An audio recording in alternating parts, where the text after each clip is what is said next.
Thank you, and thanks for the invite for the keynote. So I'm going to go over a few areas. I appreciate that the theme of the conference is AI and ethical methods. I'm a cryptographer. I don't know ethics. I build technical systems. So please don't criticize me for any of the ethical things that I'm going to say here. I hack things for pleasure. I'm sorry. But I do it because of a reason, to show fundamental problems with many of the devices that we have. Security by design, you're joking. You are really joking. People don't build software by design. It's crazy. We work with a company, a great company. They've got pen testing tools integrated into the software development environment. Big tick, big tick. The number of times I've went into software companies and said, could you fix it? Could you put encryption into it? It's too late. Too late. These are blockchain companies. It's too late. I should have thought about encryption at the start. I should have understood where are the encryption keys. I can't come along with a magic wand and fix it. So security by design really doesn't happen, but needs to happen. But privacy by design needs to be fundamental in everything that we do.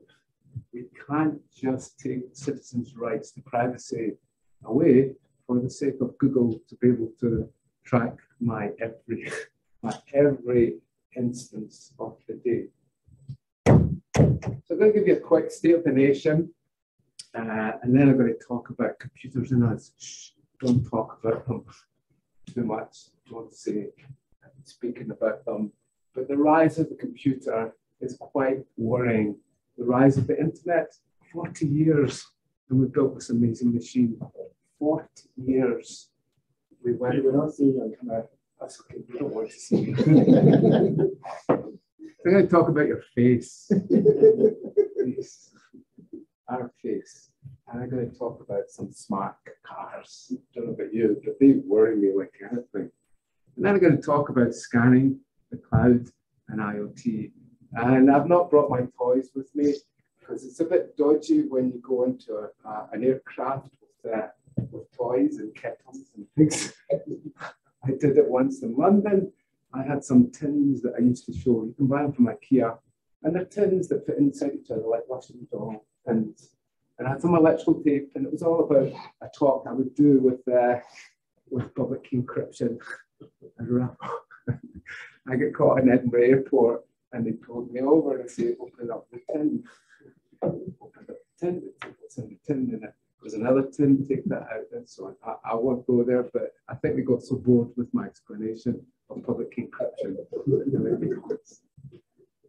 And then I'm going to talk about the future. What's the disruptive things that are happening in our industry within the next 5 to 10 years that will change radically? Blockchain, don't even talk about it. You just don't even talk about blockchain anymore. It's there. It's public encryption. It's PKI++. It's a new world. So let's not even talk about it. Let's not talk about cryptocurrency. That's one thing we should talk about. Going through a bad time just now. I won't even talk about blockchain because it's such a fundamental part of trusts. Fundamental. And let's not even say it's there. It's part of signing transactions, and it's my identity. And it's my identity, not my government's identity. So I'm going to talk about the disruptive forces. 502, quantum, post-quantum crypto, zero trust. Those are the areas within the next 6 years, 2020, 2030 will happen. Without a doubt, you can bring me back in 10 years and we'll be talking about not elliptic curve anymore on RSA. It'll be lattice, and so on. And then I'm going to go old school. I'm going to talk about phishing. We can have advanced persistent threats and all the amazing intrusion detection systems in the world. It's not phishing that works. Your mum and dad, your granny and so on, what is it that gets them It's not attacks, advanced persistent threats against your granny. It's someone calling up and them losing their pension. How horrible is that? So I'm going to go old school, and I'm going to go back to some phishing. Okay, so what I managed to do is I managed to get Alexa to help me with this presentation. Okay, so hopefully Alexa's working. So Alexa, could you play presentation? Thank you, Bill. Playing Ramstein mean, here's Brett. Oh, that's not what I wanted. Alexa, that's not really for this type of audience.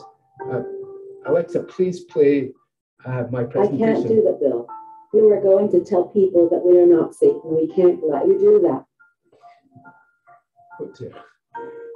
Siri, could you play my presentation? Siri. Why are you asking me? You just talk to Alexa all the time and never talk to me anymore. Yeah, it's a bit worrying. Okay, that's a world, that's a new world that we're living in. And so this was a movie, if you've ever seen Metropolis. This was a movie that started over 100 years ago that was created, Metropolis. And it projected a world that was changing, a mechanical world, a world of industry. And what it projected was that we worshipped the machines. It's true, for the last 100 years, we have worshipped that machine.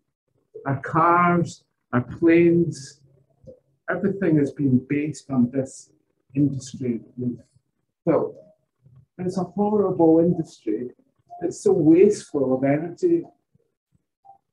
But now we have the opportunity to build a new industry on software, sustainable methods, clean methods. Things become virtualized. So really this world that we projected is changing. But we're now enslaved. We've been enslaved into our existing industry. But my goodness, are we now becoming enslaved into the internet? When you stand, you see people standing at bus stops, looking at their phone. I've lost a fender. If I don't have my phone and my Wi-Fi, then really just shut me down now. And they're really becoming robots. We're slaves to this machine. We shut our email off at 5 o'clock. Anybody? Yeah. Yeah. Well done. Good for you. You shall be cleansed. But we're complete slaves to this new machine that we've actually created. So we're becoming really the robots of this age. And it's an industry 5.0. We've passed the fourth phase. We're now looking at a new world. That's 10 megabytes there. That hard disk is a 10 megabyte computer. My goodness, have we come a long way from 1 terabyte fitting on the end. It doesn't have to be that big. You would hardly even see it. 1 terabyte could fit on the end of the, I could record every single part of my life, every photograph, every video, every lecture that I've given on the end of my finger. So it's a world that's really changing. I remember the hairstyles have changed, but that's what a computer used to look like. IBM used to have complete control of the whole universe. There's going to be 50 computers over the whole world or something. That was the thing. It was a System 360, I think, because it was an all-round computer. And I love these things here. And the buttons and so on. Isn't that? Those were the days. And that's how programs used to be. I hate to frighten any young researchers, but when we wrote a program, Fortran, usually we had punch cards, and someone with a white coat came along and took our punch cards into the machine. And that was a VAX computer. It had 1 megabyte of memory in it. One big thing. It looked more like a washing machine. And that, what's that?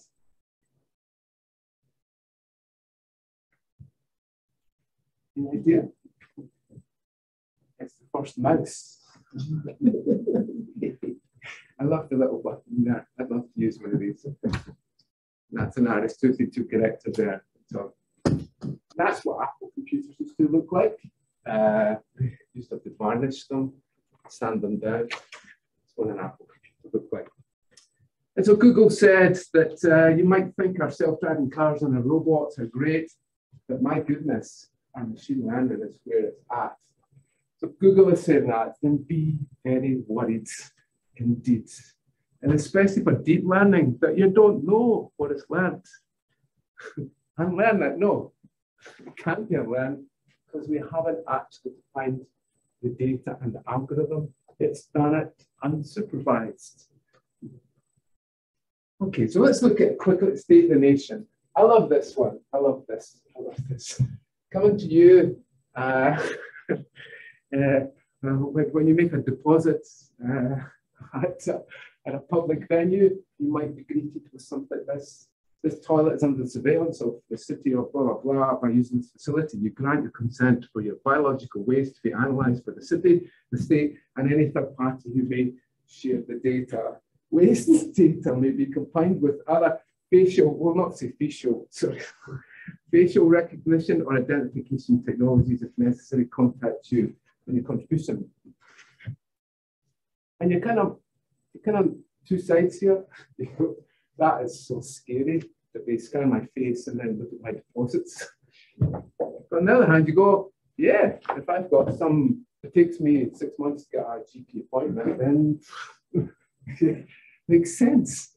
So if this was controlled by the citizen, they allowed this to happen, the consent and so on, yeah, then that looks to be a good thing. But do you really trust states? We tried an ID system in the UK, I don't know, it was 10 odd years ago, maybe a bit more. One blog post killed it. Basically said, don't believe the states, they're trying to spy on you. The UK ID system is a way for the government to track your movement. And it killed it dead. The EU are creating an EU citizenship. Oh, how wonderful is that? Because it's trusted. I want to be an EU citizen, someone might say, and I want my own identity. Identity is going to become a core part of everything that we actually do.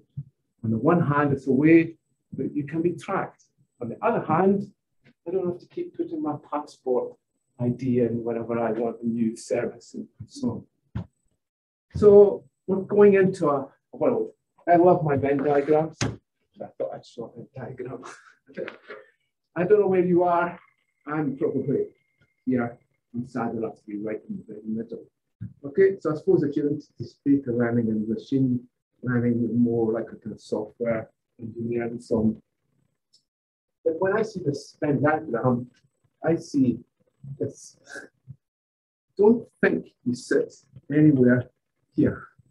You sit everywhere. The days of you doing one thing, then we used to graduate one thing, you did that, and you go here. You need to learn cryptography and public key because it's fundamental. You need to learn the clouds. AWS and Azure aren't going to go away anytime soon, and more will influence everything that we do. The banks can move, and healthcare can move to the cloud, public cloud, then we're all moving to the cloud. Do we teach our students cloud? There's an issue for us. And machine learning is pervasive. It will happen, and more it will be unsupervised.